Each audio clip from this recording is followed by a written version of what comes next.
Welcome back to Bills, Bets, and Beers. I'm your host, Chad. Welcome to my channel. If you're new to this is a channel where I mostly talk about Bills football, the NFL in general, go through some parlays, some Monday, Thursday, and Sunday night football parlays for you guys. They're really $1 bets that can make you like $100 in a sense.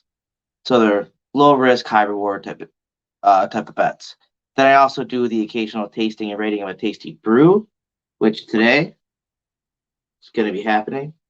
Um, definitely, it's going to be a good one. It's a nice little bear hug, so I think everyone enjoys those. If you haven't, definitely have to try it. But anyways, let's get into this video. We're going to be covering the Cowboys Titans Thursday night football game. It's going to be a quick preview and then going through the parlays. First off, I like to start off with some injury report. I've been doing this for, I don't know, I'd say about a month and a half now. I've been adding the injury report in. I think it gives you a good answer of like why certain parlays are put in there, why I expect certain things to happen, and why the game might change and stuff like that. Um, First off, we got the Cowboys. Uh, the running back Tony Pollard, he had a thigh injury. He did not participate Monday, Tuesday. I didn't see the injury report for Wednesday yet. But I don't think it actually. I don't think there's gonna be much of a change for that.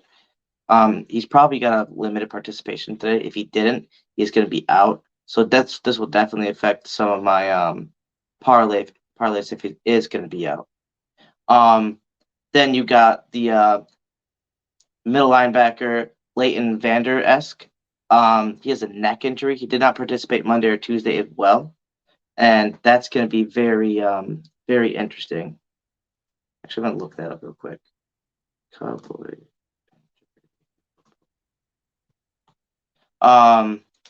Then you have defensive end Sam Williams. He had a concussion. He was limited Monday, Tuesday. Most likely, they're waiting for him to get out of that concussion protocol, but who knows at this point? Um, those have been very fickle as of late, and you don't want to really rush it either. So definitely something to look for. And he's a good pass rusher for them. So, and on top of that, you got offensive linebacker Micah Parsons. He had a hand injury, and he was limited on Tuesday. I don't think that's going to really affect them too much, but you got to think it's going to. If he's not full, it might affect them enough to keep them kind of worried at this point. Okay, just got the injury report up. And actually, I was not worried about this, so this definitely messed up one of my parlays, but I put it in before I knew he was out, so it shouldn't matter. Um, Mike, Michael Gallup, which he was limited all week, he's actually gonna be out for this game, and all the other ones, they look like. Oh, never mind. I'm on the wrong week. Rookie mistake, right? I thought he was gonna be in. Um. So yeah, let me see. Ooh, Tony Pollard didn't participate all week, and he's questionable. Then you have Leighton Vander Esk. He has a neck injury, and he's going to be actually out for this game. And Michael Parsons was limited on Wednesday as well, and he's down as questionable. So definitely some worrisome stuff going on there. Um, to be honest, I don't think it's gonna be that bad.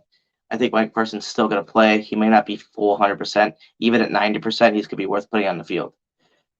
Then let's go over to the Titans side. You have QB Ryan Tannehill. He has an ankle injury still. He did not participate on Monday or Tuesday. Titans don't even update their websites with these injuries, so I'm not going to NFL to figure this out right at the moment. Then you got linebacker Bud Dupree. He did not participate on Monday or Tuesday either, and he's a pec injury. With all these injuries, you have to really think it's late in the season. And honestly, with these, if they're trying to make a push, which the Cowboys aren't going to be getting that far. They might come up into the second seed, but who knows? It's going to be kind of a little bit far-fetched, really, in a sense. So they might, especially for the Titans, they might not play some of these players just to keep them healthy for next year because they don't want them like aggravating things and having to need to get surgeries and not be able to play first thing. Then you have linebacker Zach Cunningham. He has an elbow injury. Did not participate Monday, Tuesday either. And then Derrick Henry, hip injury, did not participate Monday, and it was limited Tuesday. He's definitely going to be playing, and he's going to be coming into my parlays. So definitely something big to look at, personally. I think he's going to do enough in this game, but obviously the Cowboys should run away with it. I mean, their defense has been pretty suspect as of late, so everything's really up in the air. But it's definitely a game that's going to be affecting this playoffs, and at least for the Titans, and even for the Cowboys, depending if they lose this game, they're definitely only getting third seed. They can't go any lower, so if they don't win it, they just stick in the same spot. But yeah, that's going to be it for my injury report. We got some parlays coming in here. I'm going to go through my 6-leg parlay first. It's going across the bottom of the screen if you want to skip ahead. I got Tony Pollard going for an anytime touchdown. Then I have the Dallas defense, which I'm just saying because they're facing a rookie quarterback, and there might be a couple things going on where either he gets strip sacked or like a pick six on him. Dallas defense getting anytime touchdown. Pretty far-fetched. This is a pretty risky one where it's might not hit, but I'm only putting $1 down, so you can't really be that bad at this point. Then you got CeeDee Lamb, 100-plus receiving yards. This is an alternate spread one I put in. I think he's going to go off against this secondary, especially since they're not really known for the secondary. They're more known for their run stop in the front. And with even the injuries there, it shouldn't be that hard for the Dallas to get some sort of a passing game going at this point. Then I got Dak Prescott for over 250-plus passing yards. I chose this because, like I said, CeeDee Lamb's going to go off, and I think a couple other people are as well. I had Gallup going 55-plus, but obviously he should be good this game, and I think he's going to be getting those yards. He's been getting more open as of late. He's back and healthy for them. Been for the past couple weeks, but this could be a coming out game where he gets towards 60, 70 as well. So that's going to boost up Prescott's yards. Then you have Derrick Henry, anytime touchdown. It's pretty risky putting 3 anytimes in here, especially one being a defensive one. But Henry's going to be the one that scores a touchdown for the Titans if they score a touchdown. So I'm not really worried about that one putting in. It's kind of like a freebie in my mind. I know he hasn't been as great as of late, but that Dallas defense has been letting people get some points on him, and I think Henry's going to be able to score at least once. Then I got Titans plus 12.5 point spread. That spread's massive, and with the defense of Dallas not doing that great, I know the offense is going to do its job and win this game, but I see it being like a 10-point game where Cowboys get a score. I mean, the Titans get a score last minute or something like that, or last couple minutes, and then Cowboys just run the clock down and bring the game to an end. Total odds on this were 32,500, and it turns my $1 into $326. Pretty easy. It's actually not. Besides having that Dallas defense touchdown, which I've just been trying to hit on one of those because I think it's hard to tell if defense is going to score. But I just had that gut feeling, and whenever I have those gut feelings, I never put them in because it's like that's pretty far out there. But I'm just going with this time because, like I said, I'm only risking $1, and I could win $326 back. If I lose $1, so it's not really too risky. But definitely, I would recommend at least taking like 4 out of the 6 in mine because 3 anytimes is pretty risky, but Tony Pollard's going to get his.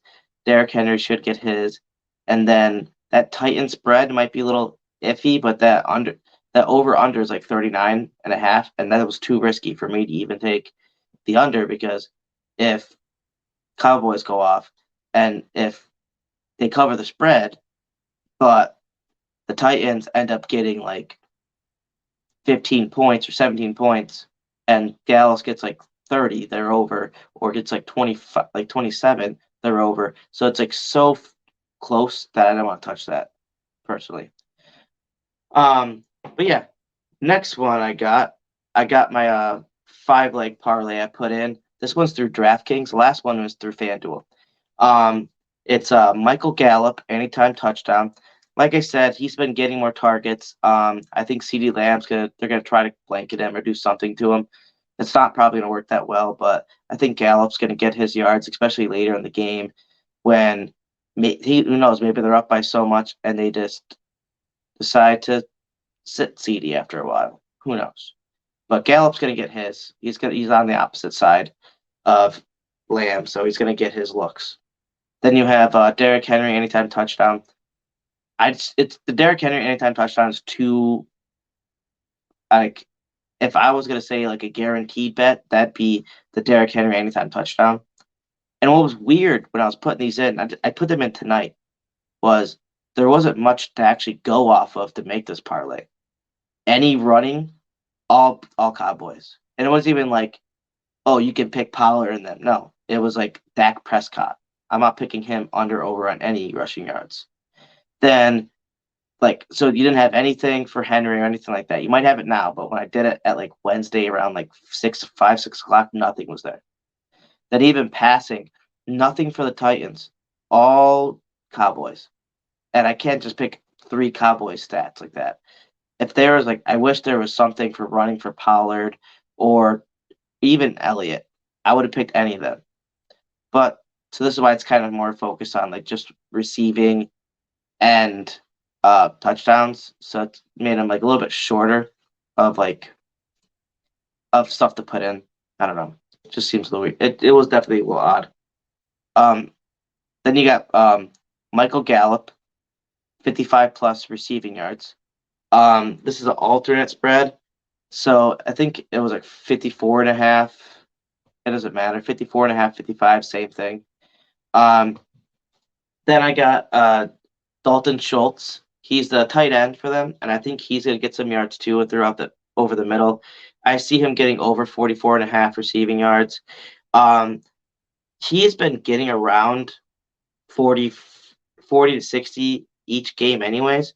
I think this is the game where he gets towards 60. That's why I chose Prescott for 250 on the last parlay.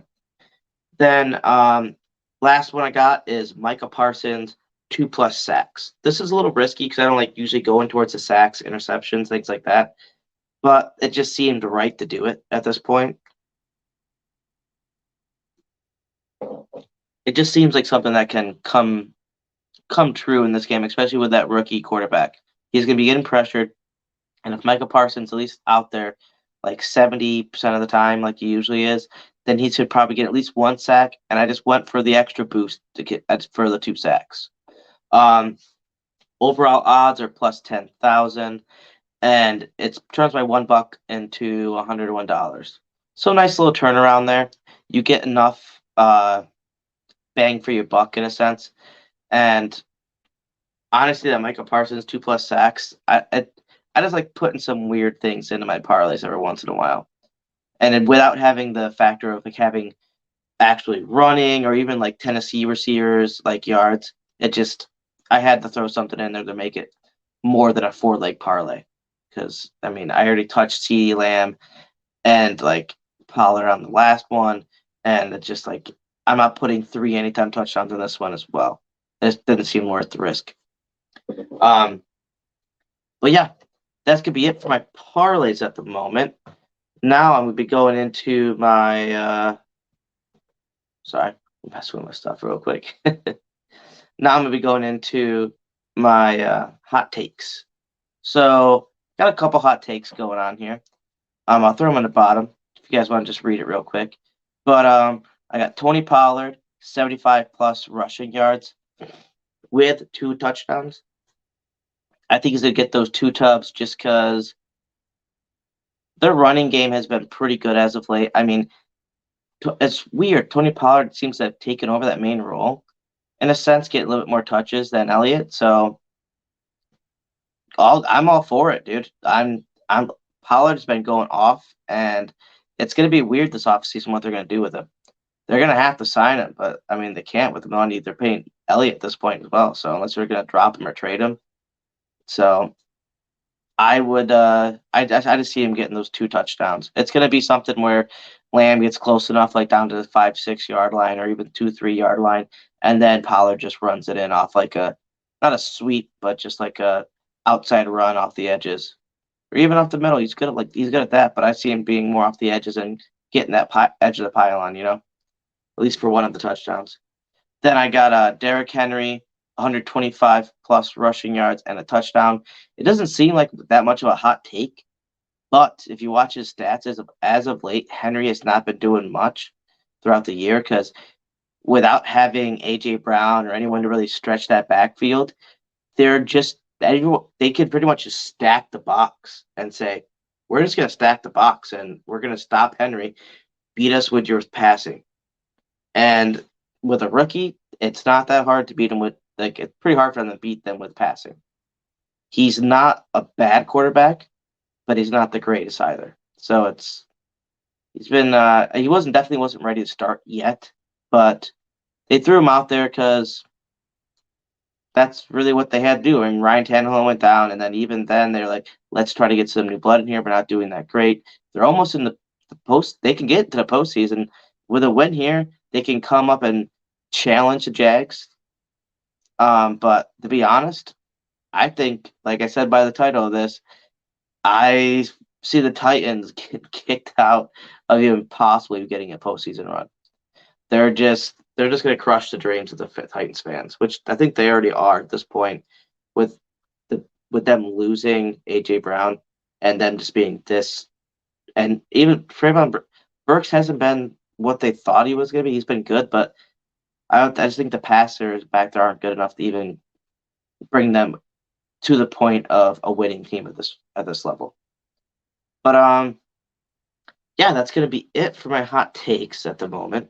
Now I'm going to be going into one of my last segments, tasting and ratings of a tasty brew. One of my favorite segments because I just get to drink beer and tell you what I like about it, and just kind of not sell it to you, but just let you know if it would be something that you might want to get into, or if you never tried it and you see someone else enjoying it. It's always good to say, hey, I might try that next time I go to the store. So I have this lighting's bad for this, but it's a bright sunshiny haze. It's Goose Island beer. And it's very good. Goose Island does a lot of nice stuff. It's hazy bear hug. It's very good. 6.8%, so it's not too light, and it's made down in Chicago. So it's a good beer. Like I said, very light and hazy. You have the little bitter at the end, but it's not that bitter. It's just enough to tell you that it has that, like, not just light punch to it, so you know you're drinking an IPA. Oh Jesus, the color, as you can tell, it's pretty good. It's very light. To me, there's the amount of the boldness of the flavor in this. It's surprising with how light of a color this is, but it's still really pretty bland. So taste, obviously, I'm gonna give this like a 7.5. I really like the taste of it. A nice IPA taste. There's nothing like too crazy with it. It tastes like pretty much any hazy IPA. Like I said, there's nothing special, no really bold popping flavors, but just enough at the end to tell you that you're drinking an IPA. I would think it's a good starter IPA if you're not really into them too much.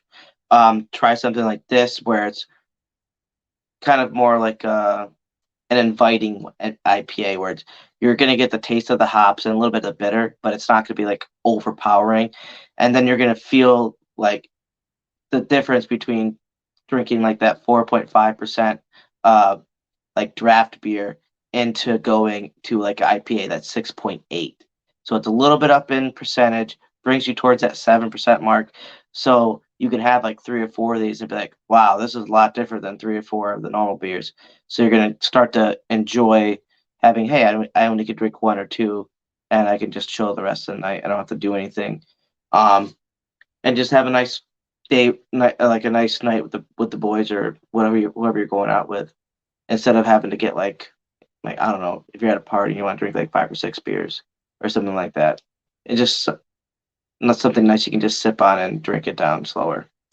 Um, but yeah, color, like I said, I'd give it like a 4.5. It's nothing really crazy to it.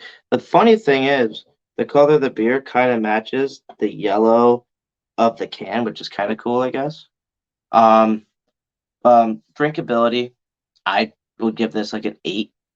It's very smooth. Like I said, it's very welcoming beer that if you're not used to IPAs, you would taste this and not be like thrown off by it in a sense. Because IPAs are definitely something you have to not train, but get your taste buds used to like liking it in a sense. If you like bitter, then you would like IPAs, but like if you're not used to that and you're just used to a normal cold draft beer, going to something like this would definitely throw you off. But it's not too powerful enough where you would, I think, even an average beer drinker would like this. Um, Bingeability, you can definitely drink a lot of these. I mean, it's 6.8%. I would put it up towards like a nice 8.5 because it has a good taste to it. And after you get past the first 1 or 2, if you've ever had any alcohol before, it's gonna go down a lot smoother. And it just get not dangerous, but just to the point where it's gonna go down smoother and taste a lot better after you have more in your body. Um, so definitely very bingeable. And then design, I like the can design. It's a nice little like purple bear with some greenish glasses, and like I said, the color of this can kind of looks closer to that yellow like that, where it's just like I don't know. And there's like little brick wall kind of in the back of it. I don't know. I like the bear hug stuff. It's very interesting can. Kind of the reason why when I first pulled you towards this was because 9.9% beer, but it was also that the can, it was just like a bear hug, like tropical bear hug, funny like pun on like it's a beer hug, not a bear, but there's a bear on it. That's just a little very punny in the set. Very punny. That's what kind of pulled me into it. So Voodoo Ranger did the same thing. Like there's a skeleton, and I was like, that looks like a cool beer. I want to try it. And I like New Belgium flat tires, so I tried it, and I just instantly it kicked me into always. I drink mostly Voodoo Ranger if I'm doing it, like not just trying new ones.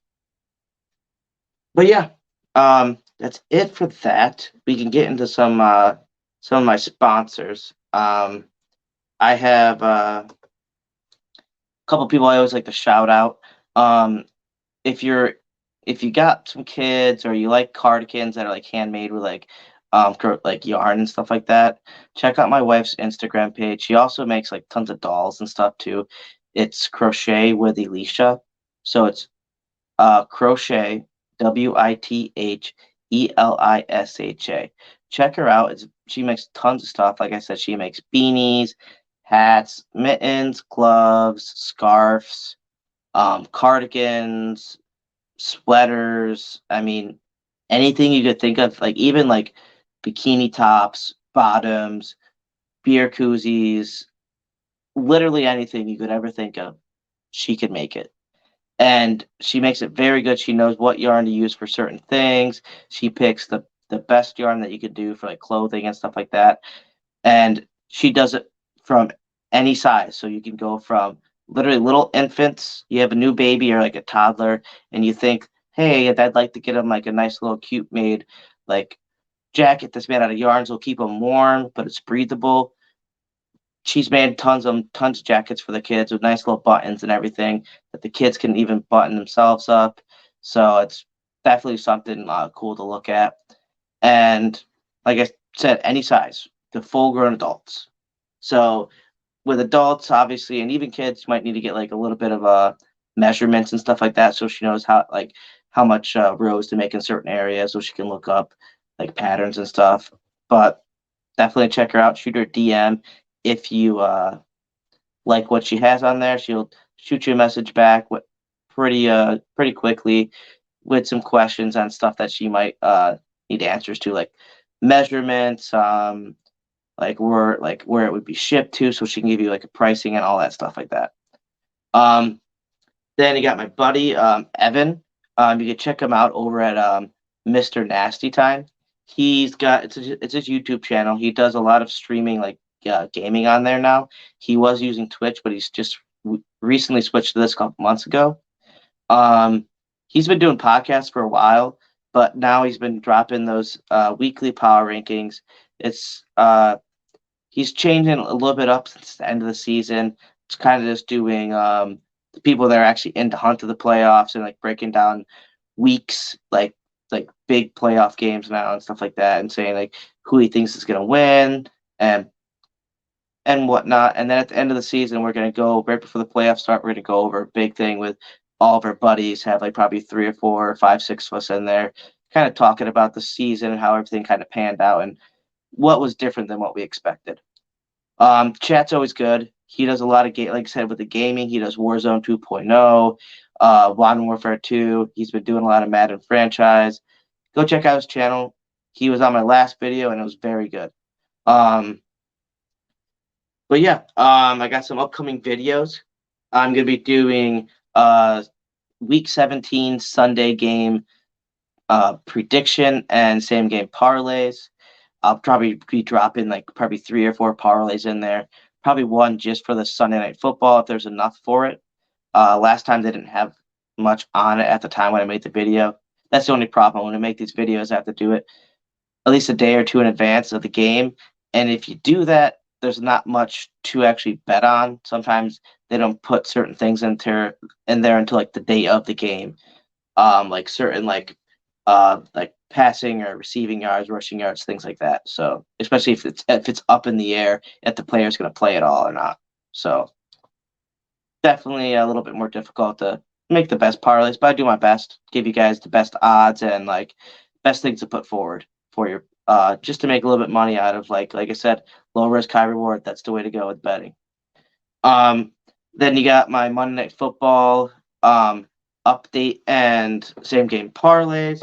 That's gonna be fun. I already did the Bills versus Bengals preview. Go check that out. It's a nice little hour and a half long video with my buddy. Who's a Bengals fan, so it had a nice little thing like change of pace to the video. But this is just gonna be a quick update on like probably the injury report. Maybe different storylines if anything else comes up. But to be honest, probably just doing some 2 same game parlays and just walking through the best bets for that game. Then I got Bills versus Bengals post game recap. I might be watching the game at my buddy's house, so I might do it there, or I might bring him in. If win lose doesn't matter, just bring him in so he can go through the game. I'm sure he'd be up for it because I think he had a lot of fun last time. Then the Bills versus Patriots preview. So that's going to be it for that. I'm going to peace it out real quick. Go Bills. And of course, I'm out.